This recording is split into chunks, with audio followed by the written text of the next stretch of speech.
friend, companion, like we all know PayPal. Okay, that's we find the word there as well, and that's from the Romani word pral, brother. Romani sometimes uses Slavic prefixes in contact with Slavic languages. When I was 17, I was brave enough, and my parents were also brave enough to let me travel to Serbia. And Welcome to Conversations with Romani Linguists. My name is Anastasiia. I'm a promoter of the Romani language. And I'm Yaron. I'm a linguist with a special interest in the study of the Romani language.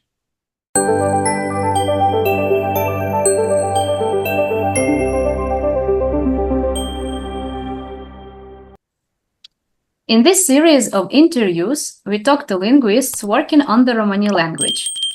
We are eager to know how they became interested in specialized research on the Romani language, what challenges they faced on their professional paths, and what fascinating stories and discoveries they had working on the Romani language. Today we are pleased to introduce our guest, Anna-Maria Sonnemann. Anna-Maria Sonnemann is former Associate Professor of Slavic Studies at Universities of Hamburg and Cologne. Anna-Maria, you are very welcome to our podcast. it's great to be here. Thank you so much for inviting me. Thank you very much for agreeing to join us and to share your experience working on Romani. And let's start our conversation speaking about your childhood. Could you tell us, please, where you grew up and some interesting facts about your school? Or schools? Well, I grew up in Germany in a neat little town called Bayreuth in Northern Bavaria. I was born in 1985, so I'm 39 now.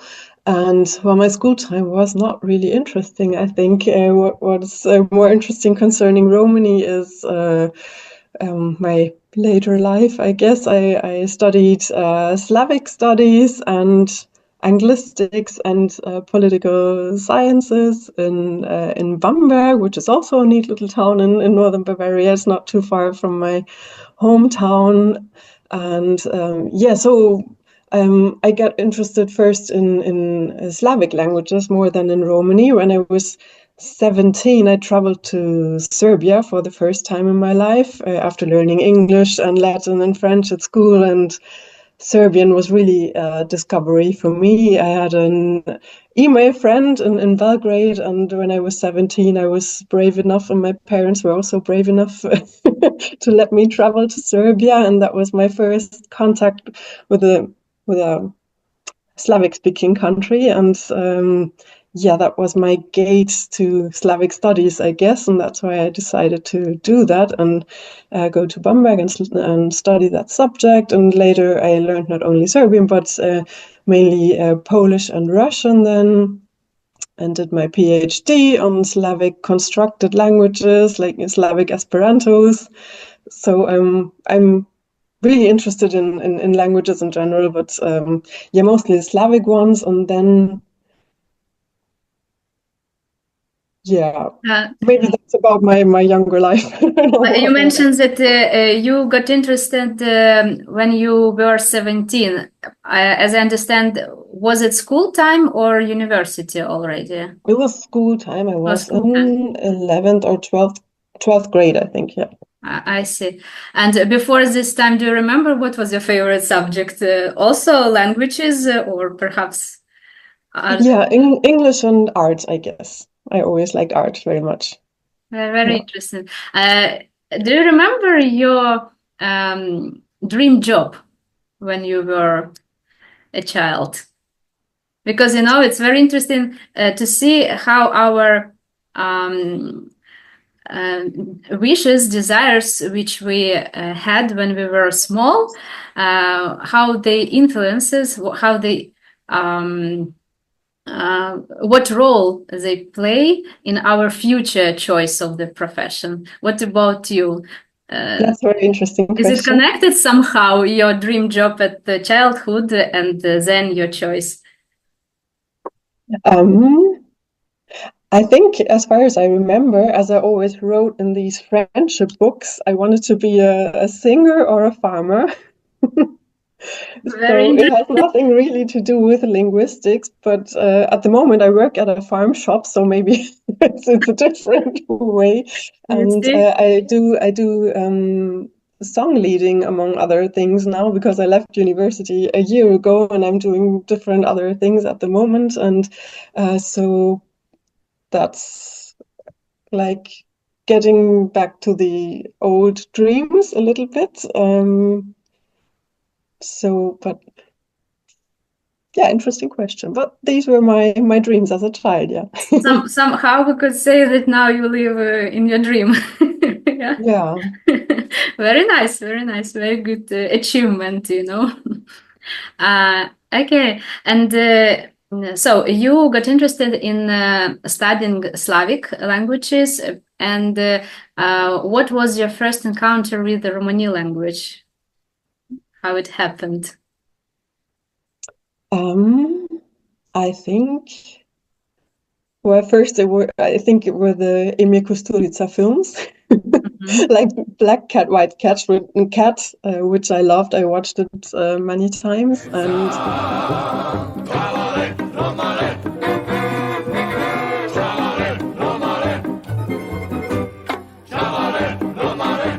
well, Time of the Gypsies, as it's called in English, Dom Zaveshanye, in the original. I really liked these films, and that was probably the first time I really heard or really listened to the Romani language. And during my studies in Bamberg and my PhD years, I went on several really great excursions that one of my professors, Sebastian Kempken, organized to different Southeastern European countries. We went to Bulgaria and Macedonia mainly, but also to Slovenia. And there I first got in contact with Romani people in person, like in Shuto Rizari in what is now called North Macedonia.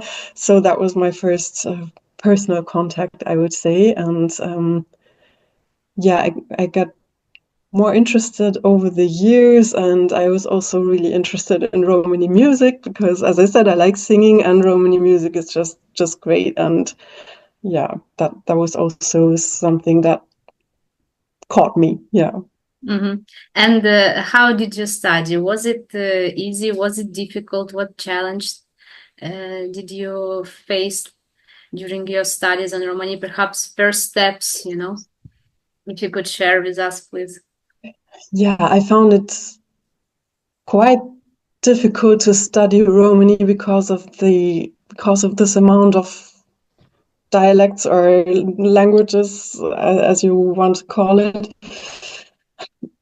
And Yeah, I what got was the interested first in the dialect? language, but then, pardon? What was the first dialect that you decided to study?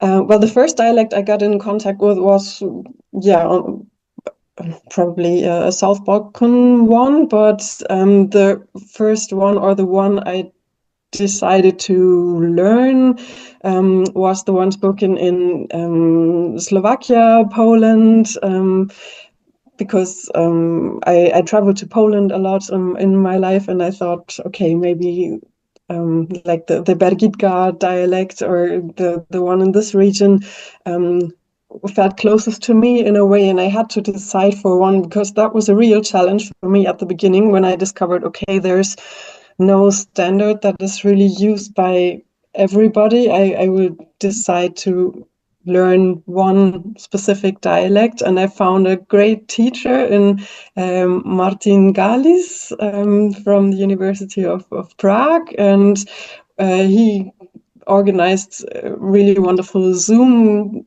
teaching sessions during the COVID time, and there was also a great Romani woman present, Iveta Kokova, and I learned some Vlach dialect from her as well, and that was just a great coincidence and a great time to spend the evenings during the COVID time. So that was the way I learned this language or dialects to some extent because I found it really difficult to concentrate on one variety in this forest of many different varieties of Romani. Yeah.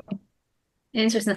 What about your family and friends? What was their reaction when you told them that I decided to study Romani to, uh, to get closer with this community? What was their? You mentioned that your parents were very brave to let you go to Serbia. But what about Romani? Do you remember?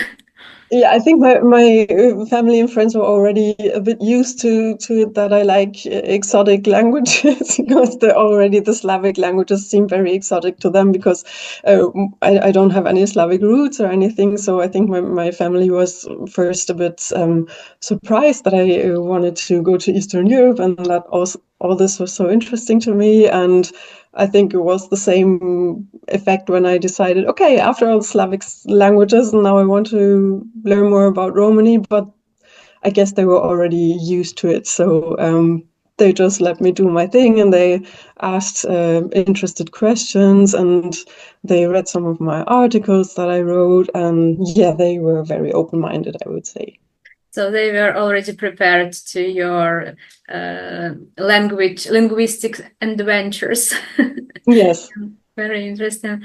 Yeah, I'm curious about some Slavic as well. Yeah, of course, we are going to speak more about Romani, but because my mother tongue is Ukrainian, and that's why perhaps you know something about the Ukrainian language, perhaps, or about other Slavic language, perhaps one interesting fact before we go ahead with the Romani language.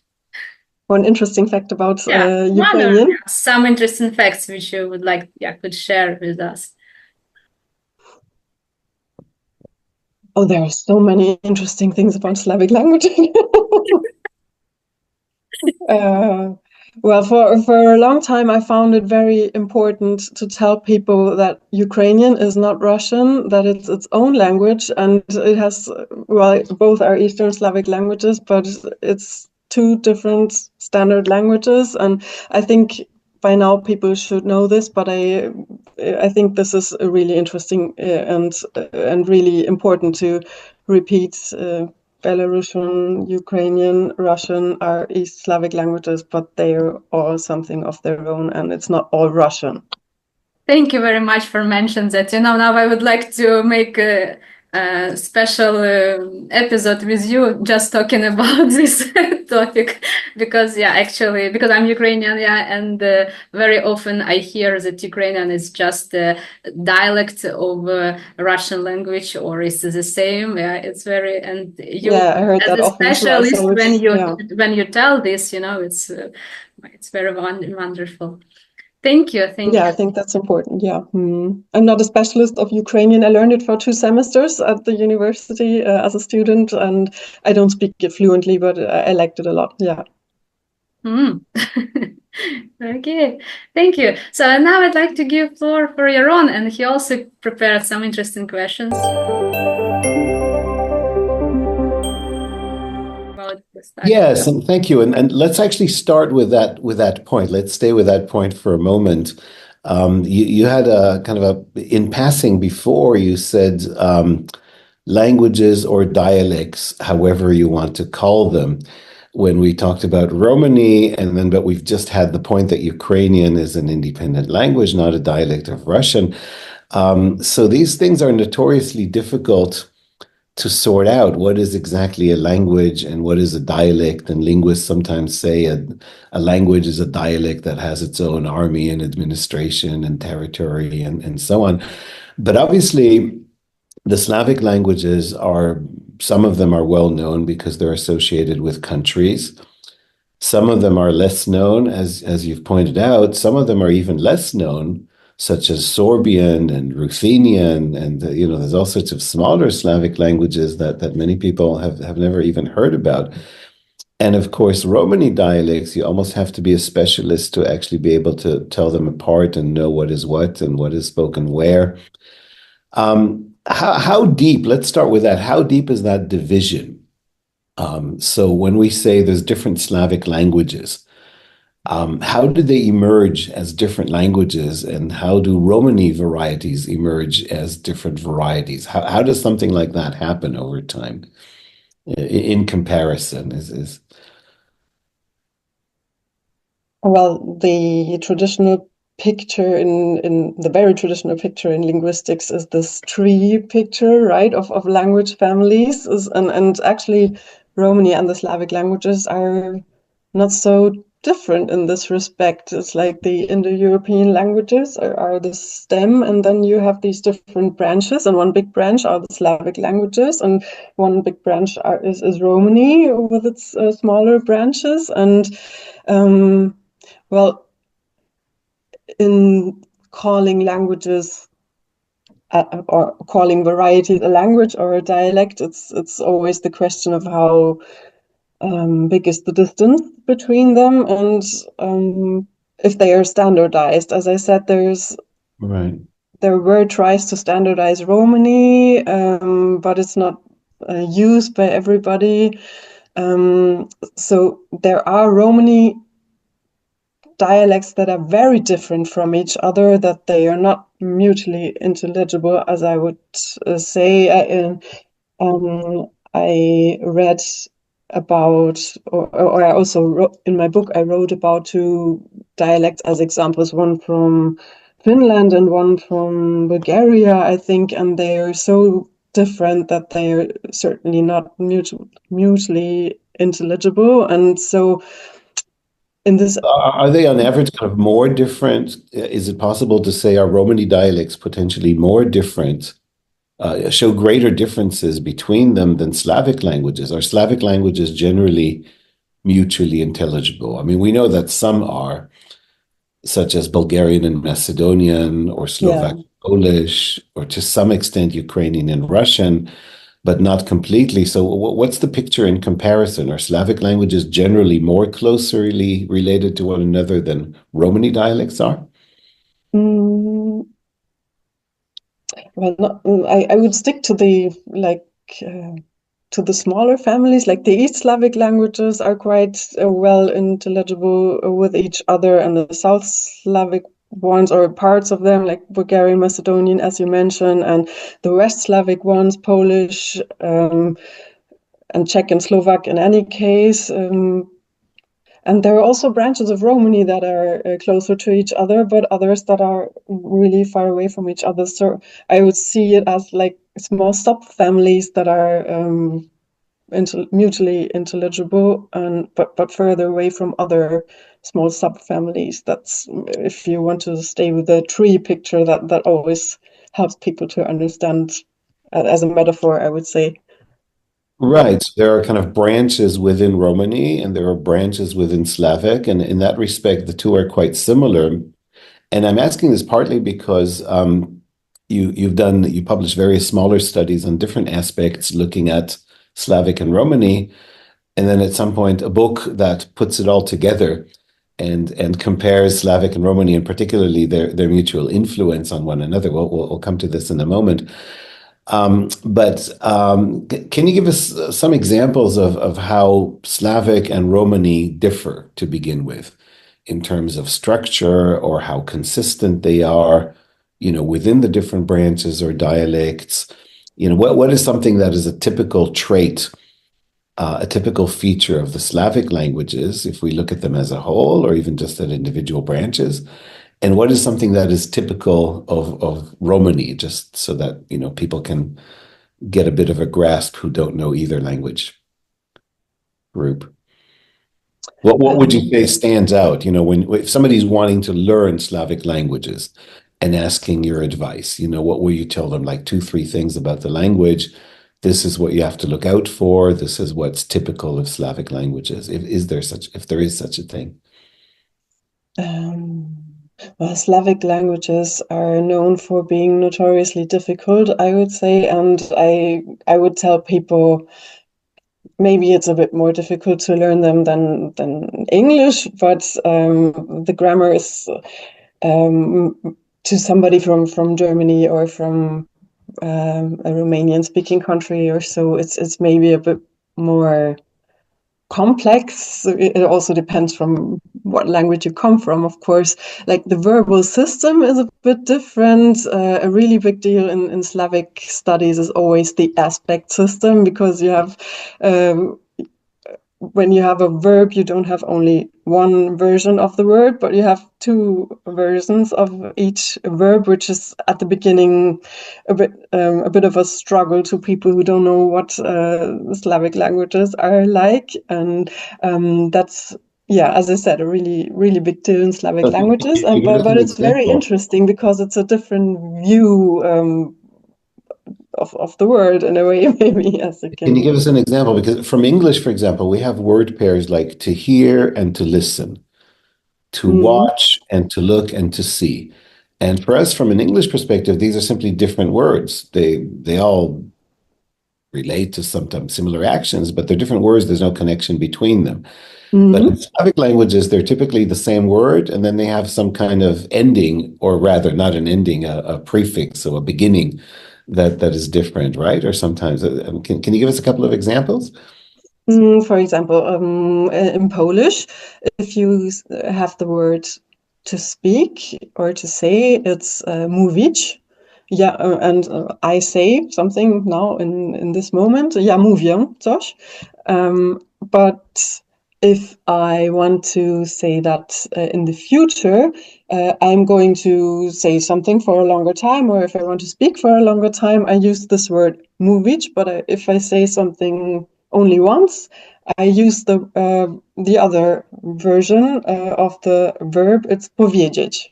So it's a completely different verb form in this case, and sometimes grać would be to play, and then you have one version, ja gram, I play, but if I play only one time in the future or one time in the past, I would have to use zagrać. So the verb with a prefix. So I can replace the whole verb, or I can use a prefix. These are the main strategies Okay. to make And a that's typical. so-called perfective aspect. Yeah. Right. So you've given us examples from Polish, but in principle, that's typical of all or most of the Slavic languages, right? That kind of. Yeah, that's a very specific feature of the Slavic languages that every learner comes across very quickly, and that is one of the most strange things at the beginning, I would say. Right. And does Romani have that or not at all, or sometimes, if we compare? Romani doesn't. Well, the Slavic aspect system is a very specific aspect. It also depends on how you look at it. Slavicists look at it in a different way than linguists from other directions. And that was also one of the questions in my book. Does any Romani dialect in contact with a Slavic language have something like the Slavic aspect? And my result was no. It has not grammaticalized this Slavic aspect, no matter how close the contact was. That was one of my favorite results, because I really wanted to find out about this. But Romani sometimes uses Slavic prefixes in contact with Slavic languages, or it has its own ways to express, or other ways than the Slavic languages to express verbal meanings. Yeah, let's say it like that. But the example that you gave before, was it I gram, zaigram? What was that the example from Polish? To play? Grać, zagrać. Mhm. Grać, zagrać. So could you, in Polish Romani, you can say kilav, zakilav, no? You can. Mhm. So that's taken directly from the Slavic languages and incorporated into Romani, right? Yeah, that's true. That was Uh-huh. one of my chapters in the book to deal with So this, tell us but about that. took me So really a how long time. widespread? So how widespread is that across the Romani dialects? Do all Romani dialects do that are in contact with Slavic languages, or only some of them? And It's how does very it work? widespread in the northeastern area of Romani, like in the Romani varieties in contact with Russian, Ukrainian, Polish, and it's much less common in the Romani dialects or Romani varieties in contact with Slovak and Czech, and it's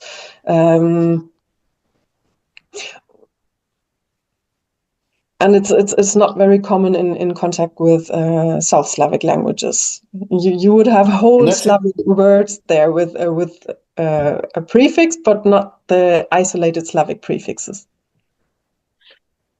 And that's interesting because you've just said actually in all of those Slavic languages we find this phenomenon, right? So it's not more prominent in the North Slavic languages like Russian and Ukrainian than it is in the South Slavic languages like Serbian or Bulgarian, right? We find it in all of those languages. We find it in all the Slavic languages. There are differences, but we generally find it in all Slavic languages, yeah. Yeah, and yet the Romani speakers take it, they adopt it in the North and incorporate it into Romani, but less so, you said, in the South.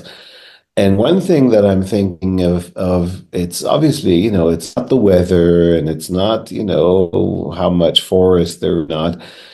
It seems, but I don't know if you agree with the density of Romani population. So if you look at Southeastern Europe, there are many, many more Romani speakers. And as you go toward the north, the density of much more sparse and do you think that maybe that's the reason why the Romani dialects in the north were sort of more deep contact languages, the Slavic languages? Yeah, that's a good hypothesis, I would say. Yeah.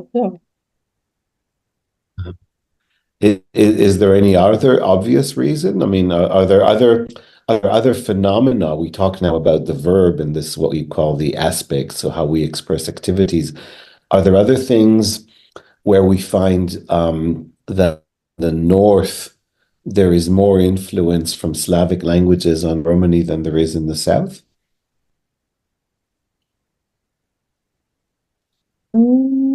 I wouldn't generally say so, as far as I remember. I have this chapter in my book about different Slavic influences on really different levels of Romani.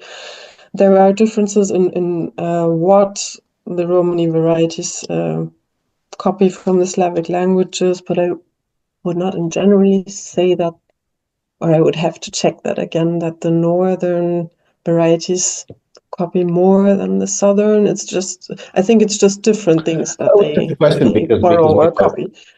Yeah. Okay. Thanks.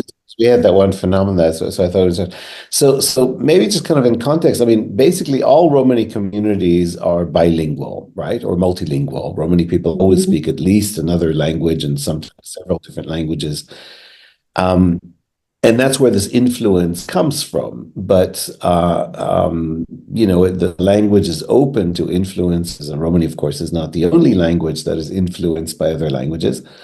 But it's very typically the case because everybody is multilingual. So in the context between, we have very different Romani varieties and also very different Slavic languages. What kind of other areas do we find where there is influence from Slavic and on Romani? For example, are there typical words in the lexicon or typical areas of grammar or in pronunciation where we find these influences?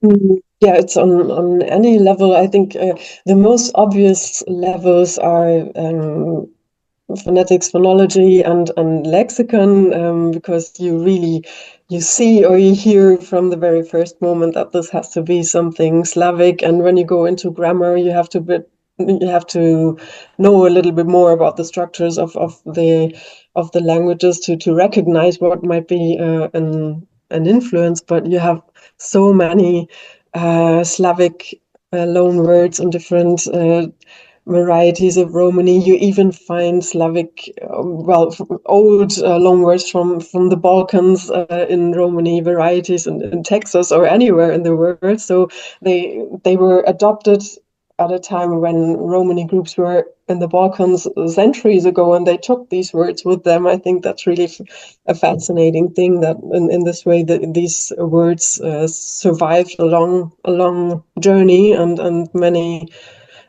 centuries. And interesting is also when you listen to Romani speakers from different countries, that they have adopted some Slavic sounds, and that the phonological system has changed under the impact of Slavic languages. Like in Poland, they have this typical Polish EU.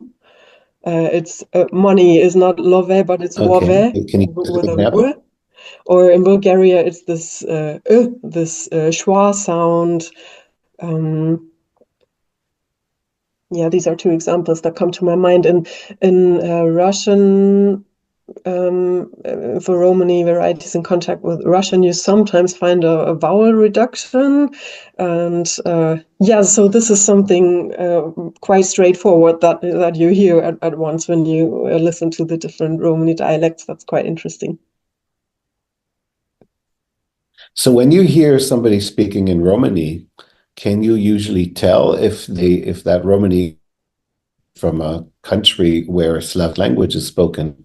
Can you tell that by the accent? If I listen to the person for a longer time, to some extent, I would say yes, but I don't want to.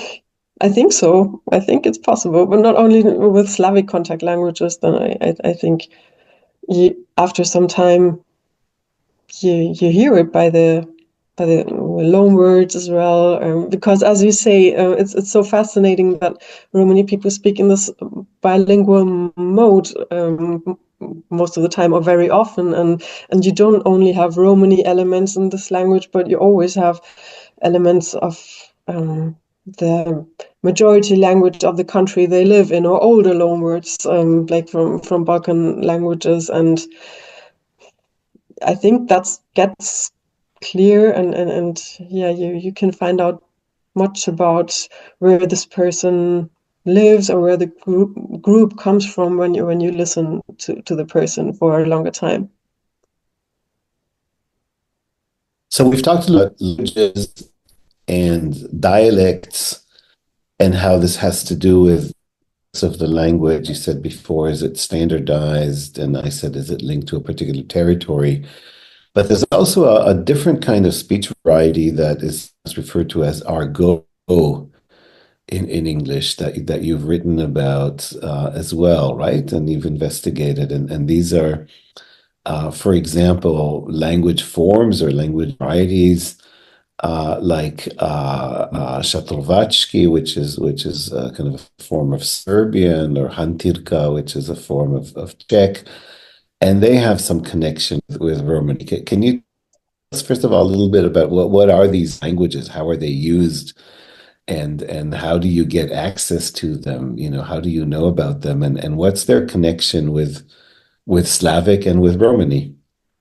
Yeah, it's great to mention that you mentioned this topic, because that was kind of my favorite chapter to write in the book. That was the most interesting topic to me, because in most of the chapters I wrote about the Slavic impact on Romani varieties, and that was the other way around, and that was also a great discovery for me, that there are Romani words in almost all languages that I know, not only in the Slavic languages. And while there is a certain, or always was a certain, fascination for Romani in certain groups of society, in groups at the fringe of mainstream society, or youth groups, or you mentioned Argos.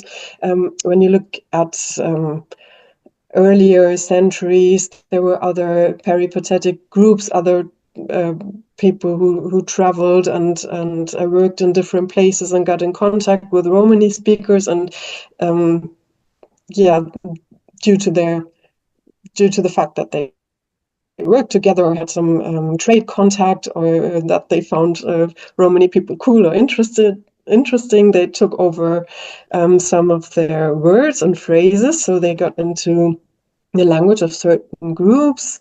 Nowadays, it's a youth language that sometimes adopts Romani words because Romani is cool to young people, and or some other groups of urban speakers. And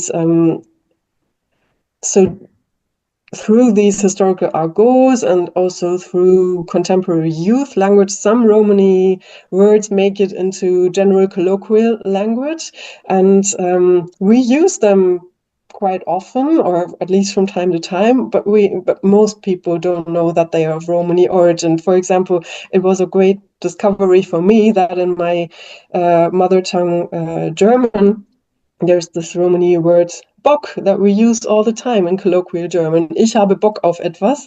Ich habe Bock, heute Abend wegzugehen. I'm keen on going out tonight. Or ich habe überhaupt keinen Bock, jetzt noch zu arbeiten. I'm not keen at all on working right now. So this is a phrase you would really use a lot in colloquial German, and only youths use it, but yeah, many people. And it has nothing to do with the animal Bock, it's a German word. It's like a goat, but it comes from the Romani word for hunger, Bock, B-O-K-H. So I think almost nobody knows that, but it's such a common word, and that examples like that were a great discovery for me. Or in German, there's also the word Zaster, which is a word for money, and it comes from the Romani word for metal or iron, which I also didn't know. And I think it's really great to be able to tell people about that, because these are the secrets of language that we don't know about. And for English, I wrote down my favorite examples. My favorite examples from English are pal, friend, companion. Like we all know PayPal. Okay, that's we find the word there as well, and that's from the Romani word pral, brother.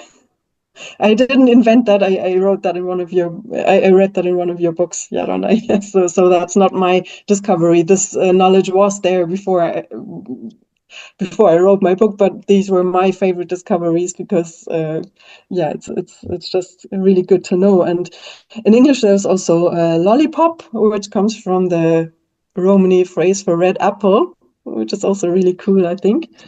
And in Slavic languages, my favorite examples are lova in Serbian. That was actually one of the first words I learned in Serbian when I was in Serbia at the age of 17, which is money and comes from Romani love. And in Czech, it's čukl or žukl, which is a dog, and it's extremely productive. And it comes from Romani jukel, which is also dog.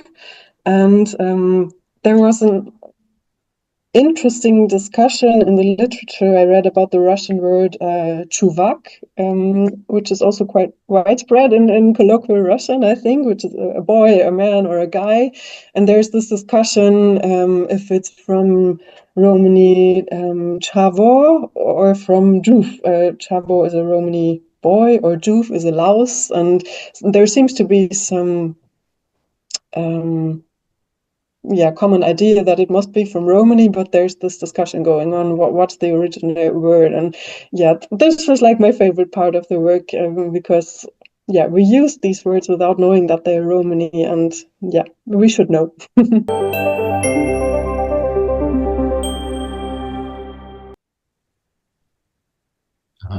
And so in those that you mentioned before, so you said that so first of all, what is an argot? How do people use it? What is it used for?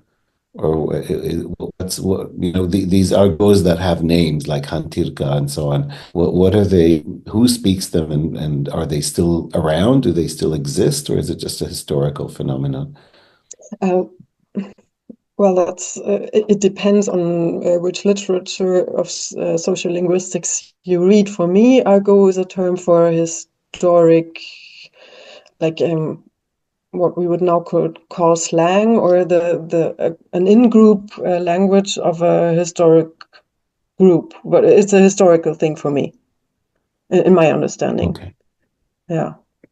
Okay. So, but we still find these words from Romani in colloquial speech, and you Yeah, said particularly some of them. Yeah, some also got lost, but some of them are still there.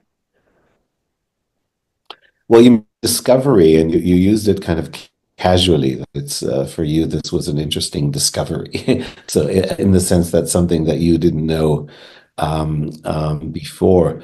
But if you look at your work, your research work and the things that you've published, is there something that you would point to as a discovery in the more structured sense? Is there, apart from obviously bringing together the different contacts and influence of Slavic languages on Romani and Romani dialects on Slavic languages, was there something in particular that you found looking at different data or examples that you think, wow, that's something that really stood out in terms of your pathway of discovering new things, and you were able to show them to the world in the sense? Yeah, that's a good question. The chapter I also put a lot of work in was really this aspect chapter, and one of my most important discoveries was the answer I found to this question: do Romani varieties have this grammaticalized Slavic aspect? And in my understanding of aspects, I would answer this question with no, and that was a lot of work, and that was my greatest linguistic discovery in this book, I would say. But there are so many smaller discoveries that's maybe the most important one I would mention. But there are some small things like that. There are It's interesting double prefixes in Polish Romani varieties that you don't find anywhere else, like that you combine two prefixes, or that there is a calqued prefix in a Romani variety in Lithuania, where I found two examples in data from Kozhanov, I think, if I remember that right. So these small things where you say, "Wow, that's really cool," and but maybe it's just one sentence in the book, but there are some of these things where you say, "Cool."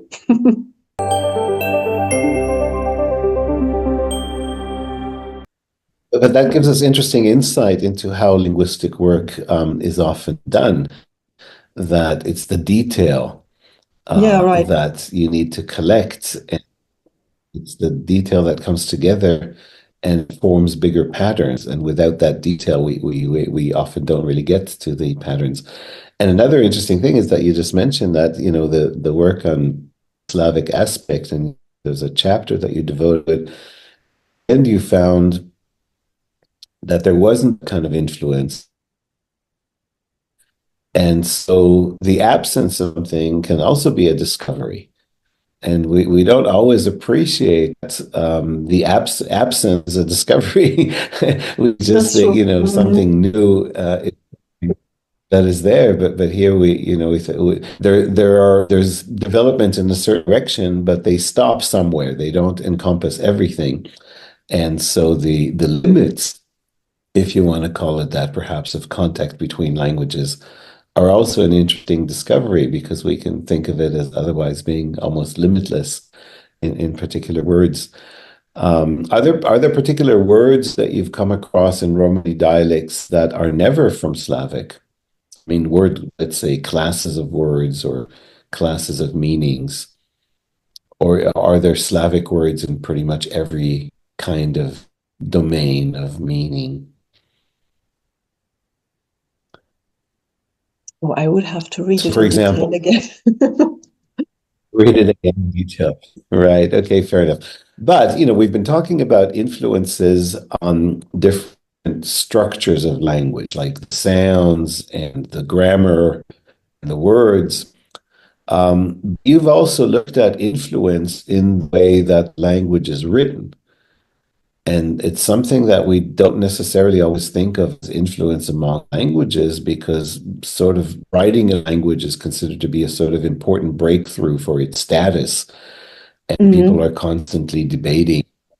And there was a conference, in fact, last week for International Day of the Romani Language, where there were several panels talking about what do we do with the language? Do we codify? Do we standardize? Do we harmonize? And what do all of these things mean? But generally, they mean take the language out of where it was traditionally spoken in the family and let's expand it so that it can be written, whether it's in media and social media and textbooks and so on. And to do that, you need a form, you need to design some kind of form of writing. And people have been for decades looking at that in Romani. So it's something that you've given attention to. And what you said essentially is that people who use Romani in countries where Slavic languages are spoken, they also look to the writing systems, the orthography of the Slavic languages of their country. So tell us a little bit about that. Yeah, that's also one of the chapters I really like. It's called Writing Romani with Slavic Alphabets. What you said is absolutely right, Jaron. There are these different ways of writing Romani. There were several attempts to create an international standard, and there's this alphabet created by Marcel Courtiade, and there's this actual standard, but not every group uses it. So what seems to work much more for the people is that they create some really individual way of writing, or under the influence of English or whatever. But in every country or in every larger community, there's some kind of local standard, more or less, or try to standardize Romani. There are also local or regional dictionaries. Like I have a really nice one from the Bergitka dialect or variety in the south of Poland, and they use an orthography influenced by the Polish orthography, with this O, or with digraphs, CZ or SZ, and that's what they would do in Poland most of the time. And in the countries where the Cyrillic script is used, Romani is also written in Cyrillic, sometimes with special signs. And it's very interesting that the writing system and the orthography of the majority language of the respective country is taken over to some extent, but Romani also has traits that the majority language does not. So you have to find solutions for that. Like, how do I write an aspirated sound like p or t, and do I leave that aspiration out, or do I use a ch or a h for that? The majority languages writing system and orthography does play a big role, but you still have to make these small choices how to adapt it to the specifics of Romani. And that was my impression in any case, that local standards or local tendencies work much better for the people than one standard for everyone and for all varieties. And when you say they work for the people, that's an observation, right? Yeah. I mean, it's simply you looking and observing that this is what people are choosing to do. You're not telling them this is what will work better for you. You're just saying this is what they're naturally doing. So that seems to be the trend. It's interesting that the very first modern attempt to codify Romani, so to write it down in a regular way, was actually in Russia in the 19th, using the Cyrillic alphabet. So that was the very first wave of production, right, of texts. Did you have access to these texts? Are they still accessible somewhere? So things that were produced in the early Soviet Union in Romani. I have them. I researched a lot on this, and yeah, I think I have them somewhere on my computer. Yeah, I would have to find them again, but I do. Yeah. There were quite a few. There were translations. There were translations and also original stuff. But in a way, I mean, we were talking before about how there are Slavic languages and Romani varieties, and there are parallels in terms of branches and mutual intelligibility. And if we look through the lens of writing, then somehow there's a similar situation. You could say that if the Slavic languages hypothetically had developed a common standard and would have had just one single writing system, say there's Slavic dialects and one standard language. And the same can be said for Romani. And the situation is quite similar because we have different Slavic languages written in different alphabets and then in different orthographies. And we also have parallel to that, you're saying different Romani varieties that are written sometimes in those very same different alphabets and that. Is that something that you're still following? Are you kind of interested in that? Do you think there will be changes, or does that, you said this is a solution that's working for the people locally, anticipate that it'll remain like that, or is there a tendency, might there be one that they would all converge into written variety? Or I don't see that at the writing, moment. I have perhaps the we should say. impression that these regional approaches work quite well, or regional or really individual approaches work better.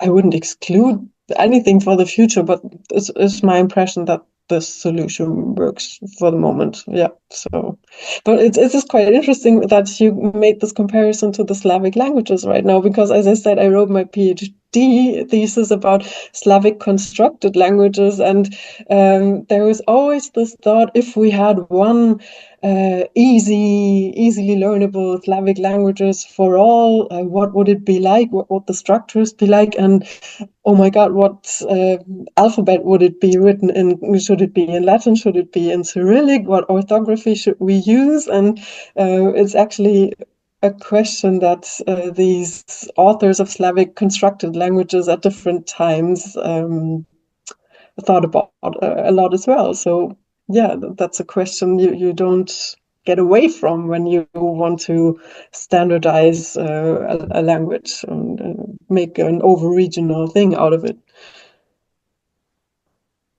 And yet the lesson from the Slavic experience, is that what you mean by constructed language? So a writing system that would languages, is that what is meant by constructed languages? What I mean by constructed language is like a Slavic Esperanto, so an artificial language that is made up from taking elements from different languages and arranging them in a new way that is easier to learn. The question is for Slavic speaking people or for non-Slavic speaking people. So that's a different thing because it's something that somebody has artificially created. But I just had this parallel on my mind when you were talking about standardization and standard writing, and yeah. Yes, I understand, because some people had those kind of ideas for Romani as well. Take something or take a writing system that can be used for all the different dialects and so on. I think in both cases, it's a question of the implementation, right? So those people who were trying to do that for Slavic languages, what did they have in mind as to how they might be able to implement it? Because across different countries, what were they thinking? How would it be implemented? Well, it depends on the time, because most of these projects are from the 19th, early 20th century. It was really hard at that time to implement something. There was no internet or anything. There were some congresses where people wanted to spread their idea, or magazines that were started, but it was all really small scale. None of these projects really took off or got known or learned by a wider audience. But that was the dream of the inventors to spread it via letters or journals or books. But it didn't really work. Nowadays there's a project called Novoslaviansky, and it's quite rather comparatively well known in comparison to the older projects, and you can find it on the internet, and it's quite well made, and it's written in both Cyrillic and Latin, and they try to systematize it by using Old Church Slavonic as a point of comparison. And so the internet helps to spread this idea. So there is a small community nowadays via YouTube and different internet and social media channels. But in the past, it was really small scale. It was only a very small circle of people who knew about these projects at all. But when you're thinking of let's say, Macedonia, former Yugoslavia, then in the early 1980s, you had people like Kruma Kepeski and Shaib Yusuf putting together a standard Romani, which also had both alphabets, the Slavic and the Cyrillic. It had elements from different dialects, and later on, sometimes elements from Indic languages as neologisms. So it all seems that there are certain parallels there in the attempt to construct the language, and here and there people are implementing it. So I think in North Macedonia there is still there's some teaching of Romani, and there is some kind of official recognition now to some extent, which still draws on these experimental initiatives. Well, it's a question open for the future, of course, and the internet that you mentioned a few times. It goes both ways, doesn't it? It allows an exchange of information, so potentially it's an implementation tool, but it also encourages individuality. So in a way, when you say this is a solution that works for people locally, it works for them through computer-mediated communication, whether it's text messages or online. But we also have now, as of a few months ago, Google Translate has introduced Romani, and it's introduced it without any, let's say, Slavic style orthography. So there's no diacritic letter combinations. And we'll see how far that goes and whether that'll have an influence. That's a new kind of centralization. It's not based on the state. It's not coming from the community. It's not intellectuals and academics doing it. It's a completely different private enterprise that is probably, well, we'll see. It's an open question. Anyway, on this note, I'll hand back to Anastasiia for our closing questions. Thanks. Thank you. A very fascinating discussion. And for concluding question, we would like to ask you how working with the Romani language has enriched your life.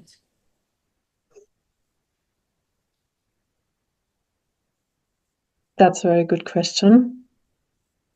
Well, it definitely broadened my mind. I met some very nice, very interesting people from a different cultural background than my own. In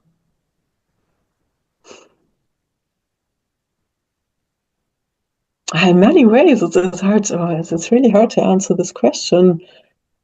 It made me humble in a way that how much we underestimate Romani people sometimes, or the way they speak, because I'm really fascinated by this bilingual, multilingual mode, how people are capable of switching from one language to the other within a second and switching back, and how well communication works this way, and how long this language or these languages have survived over so many centuries, in spite of all the pressure, of all the oppression that the people still speak it, that the language, the culture, the music is still so alive, and that impressed me very much. And yeah, apart from the linguistic knowledge that I gained, I think it's the contact with the people that I met that was the nicest part for me, and the music, of course. That enriched my life. Yeah. Very nice, very nice. Thank you, Anna, for this interview. Thank you for this fascinating sharing your experience, and for being with us, for telling this your work in Romania. And we wish you a lot of success in your further work. Thank you so much. Thank you for inviting me. It was a pleasure to talk to you. You're welcome. And thank all of you for being with us and watching the interview. Subscribe to the channel, comment on the video, and see you next time in our next episode. Bye for now.